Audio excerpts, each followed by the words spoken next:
Maths आपका एक ऐसा सब्जेक्ट है जिसमें सबसे ज्यादा बच्चों को दिक्कतें आती हैं। अगर वो कोई सा मैथ्स का क्वेश्चन सॉल्व करने बैठते हैं और क्वेश्चन सॉल्व नहीं होता है तो बहुत ज्यादा वो डिमोटिवेट फील करने लग जाते हैं। लेकिन बेटा अगर मैं आपको रियलिटी बताऊं तो मैथ्स जो है वो आपकी पूरी लाइफ में काम आने वाली है, चाहे आपको स्कूल लेवल एग्जाम हो, चाहे आपको कॉम्पिटेटिव लेवल एग्जाम हो, जैसे कि IIT JEE हो गया, SSC हो गया, UPSC हो गया, इन सभी में आपका मैथ्स जो है बहुत ज्यादा काम आने वाली है। तो अब मैं आपको 5 ऐसे स्टेप्स बताने वाली हूँ जिससे आपकी मैथ्स जो है वो 7 दिन में बहुत ही बढ़िया आपकी होने वाली है। हाय, मेरा नाम है अनम सर। मैं आज आपको एक कहानी सुनाने वाली हूँ। एक राजा होता है और 2 कैदी होते हैं। उन दोनों कैदियों को ना सजा दी जा रही होती है फांसी की। अब जो राजा होता है उनसे कहता है जो आपकी लास्ट विश है ना वो अपनी लास्ट विश बता दो और आपकी पूरी कर दी जाएगी। तो जो पहला इंसान होता है वो कहता है कि मेरी तो कोई लास्ट विश है नहीं, मुझे तो वैसे ही फांसी मिलनी है, तो मुझे तो फांसी दे दो। लेकिन जो दूसरा इंसान होता है वो कहता है कि मुझे आज फांसी ना दे के मुझे कल फांसी दे दो। अब वहाँ पे जितने भी सारे लोग होते हैं ना वो बहुत ज्यादा शॉक हो जाते हैं और बहुत ज्यादा हंसने लग जाते हैं कि फांसी तो आज भी दी जानी है और कल भी दी जानी है, तो भाई ये कल का समय क्यों मांग रहा है ना। तो कोई नहीं, राजा जो है वो कह देता है ठीक है तुम्हें कल फांसी दी जाएगी, पहले वाले इंसान को फांसी दे दी जाती है।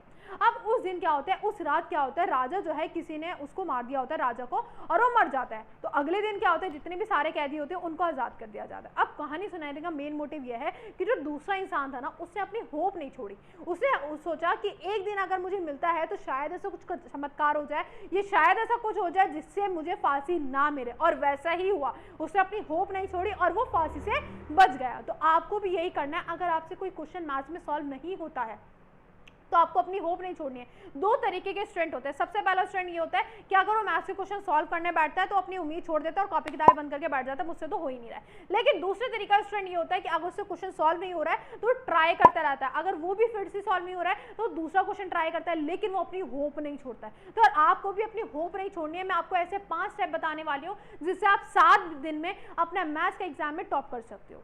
लेकिन यार ये 7 दिन ना आपके लिए बहुत ज़्यादा चैलेंजिंग होने वाले हैं, क्योंकि इसमें बहुत सारे आपके चैलेंजेस आएंगे। आप बहुत ज़्यादा डिमोटिवेट भी फील करोगे कि हाँ मुझसे नहीं हो रहा है, लेकिन आपको वो जो है आपको अपनी होप नहीं छोड़नी है, आपको डिमोटिवेट नहीं होना है। आपको उन 7 दिन में आपके पास ये भी आएगा कि हाँ मुझे अब मैथ्स नहीं करनी है, मुझे कोई और सब्जेक्ट करने लेना चाहिए, लेकिन बेटा आपको नहीं, आपको अपने फोकस रहना है कि आपको मैथ्स ही करनी है इन 7 दिनों में और बहुत ही बढ़िया स्कोर करके आना है। तो मैं आपको 5 स्टेप बताती हूँ। सबसे पहला है विजुअल सपोर्ट। अब जैसे कि मैं आपको एग्जाम्पल समझाती हूँ। जब भी आप कहीं रोड पे जाते हैं, जब आप छोटे थे, जब आपने देखा कि हाँ भाई रास्ते जो है कभी आपने याद करे हैं क्या कि हाँ भाई अगर मुझे इस मतलब कहीं और जाना है या मुझे इंडिया गेट जाना है, मान लेते हैं कि मुझे इस रास्ते से जाना है या उस रास्ते से जाना है, कभी आपने याद करे? नहीं याद करे ना। अगर आपको स्कूल का जो रास्ता है क्या आपने कभी वो याद करा है कि हाँ मुझे इस गली में मुड़ना था, इस गली में मुड़ना है? क्या आपने कभी याद करा? नहीं ना। आप रोज रोज जाते रहे और आपको खुद ही आपको आइडिया होता गया कि हाँ भाई इस तरीके से मुझे जाना है। तो आपको ही मैथ्स में भी यही करना है। आपको फॉर्मूले रटने नहीं है, आपको क्वेश्चन से प्रैक्टिस करनी है। जब आप क्वेश्चन ट्राई कर रहे हो, सॉल्व एग्जाम्पल्स करो। जब आप सॉल्व वाले एग्जाम्पल्स करोगे ना तो आपको खुद आइडिया हो जाएगा कि हाँ भाई इस क्वेश्चन में ये वाला फॉर्मूला लगेगा। जितने ज्यादा आप क्वेश्चन की प्रैक्टिस करते जाओगे उतना ही फॉर्मूला आपको खुद ऑटोमेटिकली याद हो जाएगा। आपको फॉर्मूले रटने की जरूरत नहीं पड़ेगी। आपको क्या करना है, सॉल्व एग्जाम्पल्स करने हैं, देन उसकी क्वेश्चन की फिर से दोबारा से आपको क्या करनी है, प्रैक्टिस करनी है। आपको खुद ही ऑटोमेटिकली फॉर्मूले याद होते चले जाएंगे। समझ आ गई? सेकंड स्टेप की बात करती हूँ। सेकंड स्टेप है डीप प्रैक्टिस। अब अगर मान लो आपसे कोई क्वेश्चन आपने करा, ठीक है, आप कोई क्वेश्चन कर रहे हो, आपसे नहीं समझ आया, आपने उसका एग्जांपल देख लिया, ठीक है, एग्जांपल का मतलब उसका आंसर देख लिया। आंसर देखने के बाद हाँ ठीक है आपने ये देखा कि हाँ भाई ये तो हो जाएगा, इससे मतलब मुझे गलती पता चल गई कि हाँ ये हो जाएगा। लेकिन जब आप दोबारा उसे करने बैठोगे ना, ठीक है, जब आप दोबारा उसे करने बैठोगे बिना देखे तो आपसे वो 100% है नहीं होगा। 100% क्या, चलो मैं 80% बोल देती हूँ, ठीक है, 20% बच्चों से हो जाता है, लेकिन 80% बच्चों से वो सॉल्व नहीं होगा। आप उसको क्या करो, उसको जब के आप दोबारा से सॉल्व करो। बच्चे क्या करते हैं कि भाई हाँ एक क्वेश्चन देख लिया, ठीक है, अब उसका आंसर देख लिया कि हाँ भाई हो जाएगा, बोर्ड एग्जाम में करके आ जाएंगे, क्या ही है। लेकिन बेटा वो आपसे पेपर में नहीं होता है। तो आपको जब भी आपको खुद से ट्राई करके देखना है कि मुझसे क्वेश्चन हो रहा है, ये नहीं होगा, और 80% है नहीं होता है, तो दोबारा से आपको फिर वो दोबारा आंसर देखना पड़ेगा कि हाँ मुझे इस तरीके से क्वेश्चन को सॉल्व करना है। तो कहने का मतलब ये है कि आपको दोबारा से ट्राई करके देखना है। अगर वो क्वेश्चन आपसे सॉल्व नहीं हो रहा, आपको उसका आंसर करने के बाद दोबारा से खुद ट्राई करके देखना है। क्लियर है? तो सबसे पहला डीप प्रैक्टिस के लिए सबसे पहले आपने गलती करी, गलती करने के बाद आपको इवैल्यूएट करना है कि हाँ मैंने कहाँ पे गलती करी है। फिर उसके दोबारा से आपको क्वेश्चन को क्या करना है, उसी क्वेश्चन को आपको दोबारा से ट्राई करना है, ठीक है। सेकंड स्टेप ये हो गया। थर्ड की बात करते हैं, apply maths in real life. सबसे ज़्यादा बच्चों को यही गलती होती है कि जैसे कि आप मान लेते कोई भी शॉप पे गए, ठीक है, कुछ भी आप सामान खरीदने लगे, ठीक है, अब जब वहाँ पे आप सामान खरीदने जाते हैं तो आप पैसे देते हैं, ठीक है, अब जैसे मान लेते 200 रुपये आपने दिए, अब उसमें से आपके पास 120 रुपये का सामान आ गया, ठीक है, अब आप क्या करोगे, जल्दी से कैलकुलेटर में कैलकुलेट करोगे, हाँ भाई 200 में से 120 माइनस कर दो, इतना इतना बचा। अब ये भी आप कैलकुलेटर से कर रहे हो, ये सबसे बड़ी आप गलती करते हो। बेटा आपको खुद से अपने माइंड में ये छोटी छोटी कैलकुलेशन जब आप करना स्टार्ट करोगे ना अपने खुद से, तो बेटा आपकी मैथ जो है वो ऑटोमेटिकली जो आपकी कैलकुलेशन वाली मैथ है वो ऑल स्ट्रांग होती चली जाएगी, ठीक है। जैसे आप मैच देख रहे हो, ठीक है, मैच देख रहे हो, उसमें जितने भी स्कोर हो गए, ठीक है, जितनी बॉल्स हो गए, उनको जरा कैलकुलेट करो कि कितनी बॉल्स हो गए, कितने रन हो गए।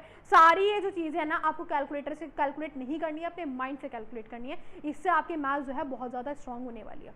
आप रेंडमली कोई भी आप अपना आप से नंबर ले लो, जैसे आपने 27 लिया, ठीक है, आपने 46 लिया, अब रेंडमली आप इसको मल्टीप्लाई करके देखो और फटाफट से करके देखो कि हाँ मुझसे जल्दी जल्दी हो रहा है नहीं हो रहा, ठीक है। तो आप ना आपको ही क्वेश्चंस दिए दो रैंडमली, और इसको अपने रियल लाइफ में भी अप्लाई जब तक नहीं करोगे आप, जब तक आपके मैथ्स की जो कैलकुलेशन है, जो छोटी मोटी जो कैलकुलेशंस होती है ना, वो आपकी स्ट्रांग नहीं हो पाएगी। अब जैसे कि मैं आपको एक एग्जांपल की बात बताती हूँ। अब बच्चे क्या करते हैं, क्वेश्चन सॉल्व कर रहे हैं, है ना, क्वेश्चन सॉल्व करने के बाद छोटी सी कैलकुलेशन आई यहाँ पे, मतलब कैलकुलेशन वाला काम आया, वो कहते हैं कि ठीक है हम बोर्ड एग्जाम में कर लेंगे, ये तो हो ही जाएगा, कैलकुलेशन है। लेकिन बेटा ये जो आपकी कैलकुलेशन वाला पार्ट है ना, ये आपका एग्जाम में बहुत ज़्यादा आपको प्रेशर रहता है और यही चीज़ आप गलती करके आते हो। तो आपको ये पार्ट जो है ये छोड़ना नहीं है, अभी भी आपको पूरा क्वेश्चन जो है पूरा सॉल्व करना है, चाहे आपको छोटी सी कैलकुलेशन क्यों ना हो, ठीक है।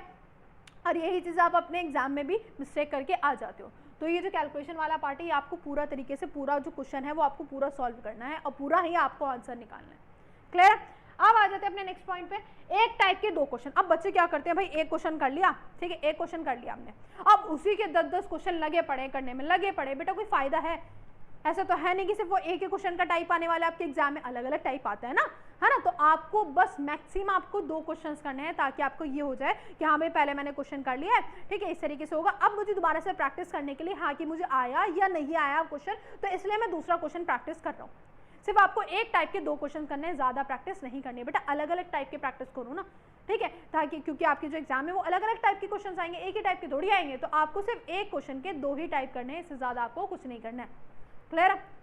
नेक्स्ट पॉइंट पे आते हैं। सबसे ज़्यादा बच्चों को ये दिक्कत आती है किस तरीके से पेपर को अटेम्प्ट करें। देखो एक चीज़ मैं आपको बताती हूँ, आपने पेपर आया आपका, ठीक है, आपका पेपर आया, अब पेपर में क्या हुआ, क्वेश्चन से 1 to लेके 9, ठीक है, 1 क्वेश्चन पढ़ा आपने, 2 क्वेश्चन पढ़ा, 3 पढ़ा, 4 पढ़ा, आपने सारे क्वेश्चन स्टार्टिंग में पढ़ लिए। अब क्या हुआ, उसमें से 1-2 क्वेश्चन ऐसे आ गए जो कि आपको नहीं आते थे, बहुत ज़्यादा घुमाने फिराने वाले क्वेश्चन थे। अब आपने सारे क्वेश्चन स्टार्टिंग में पढ़ लिया, अब आपका जो माइंड है ना, माइंड जो है वो आपको उसी क्वेश्चन में अटका पड़ा है कि भाई मैं 7 क्वेश्चन कैसे करूँगा। आपको 7 और 8 के अलावा सारे क्वेश्चन आते हैं, लेकिन आपको 7-8 क्वेश्चन नहीं आता। लेकिन आपको जो माइंड है ना वहीं पर स्टक है कि मुझे 7-8 क्वेश्चन नहीं आता, इसको मैं किस तरीके से सॉल्व करूँगा। तो बेटा आपको सबसे पहले गलती ये नहीं करनी कि आपको स्टार्टिंग में ही सारे क्वेश्चन पढ़ लेना, ऐसी गलती मत करना।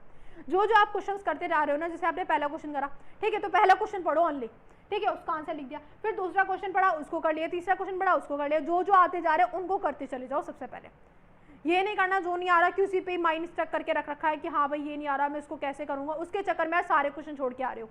ऐसा बिल्कुल भी आपको नहीं करना है, किसी भी सब्जेक्ट में हो, जरूरी है ना मैथ्स में, किसी भी सब्जेक्ट में हो। तो जो क्वेश्चन सबसे पहले आते हैं सबसे पहले उनको अटेम्प्ट करो, बाद में जो नहीं आते उन पे बाद में फोकस करना है।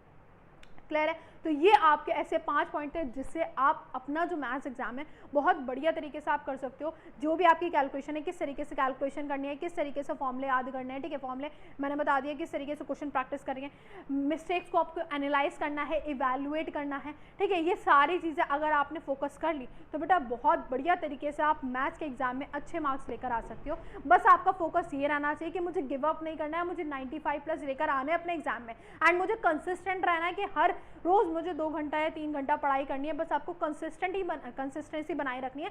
अगर आपने कंसिस्टेंसी बनाए रखी तो आप आराम से 95+ स्कोर कर सकते हो किसी भी सब्जेक्ट में। तो आई होप आप लोगों को वीडियो अच्छी लगी होगी। मिलते हैं अपने नेक्स्ट वीडियो में। Take care, bye bye.